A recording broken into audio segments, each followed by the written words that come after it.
မားတော်နဲ့မောင်တော်မောင်နှမနှစ်ယောက်တည်ထားခဲ့တဲ့ရွှေနဲ့တောင်တော်မြတ်နဲ့ရွှေမြင့်တောင်တော်မြတ်တို့ကတော့ရမဲသိမ်းမြို့ရဲ့အထင်ကရသွားရောက်လည်ပတ်ကိုးကွယ်စရာကောင်းတဲ့နေရာနှစ်ခုဖြစ်ပါတယ်ရွှေနဲ့တောင်တော်မြတ်ကိုတော့ဓာတ်တော်36ပါးဌာပနာထားပြီးမြန်မာတက္ကရာ109ခုနှစ်တပေါင်းလားပြည့်နေ့မှာစတင်တည်ထားကိုးကွယ်ခဲ့ပါတယ်။တရားမင်းပါဝင်တခြားနတ်များဝိုင်းဝန်းတည်ခဲ့တဲ့အတွက်ရွှေနဲ့တောင်လို့အမည်တင်ပါတယ်။ညံတော်အမြင့်130 area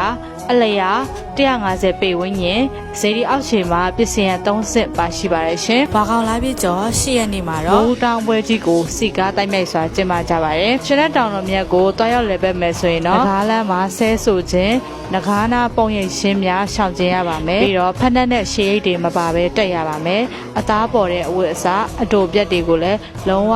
ဝတ်ဆင်လို့မရပါဘူးရှင်။ဒီလိုတာယာလှပတဲ့နေရာလေးတွေကိုလည်းလာရောက်လည်ပတ်ကြဖို့KD အဖွဲ့သားတွေကအားလုံးဖိတ်ခေါ်လိုက်ပါတယ်ရှင်ကျေးဇူးတင်ပါတယ်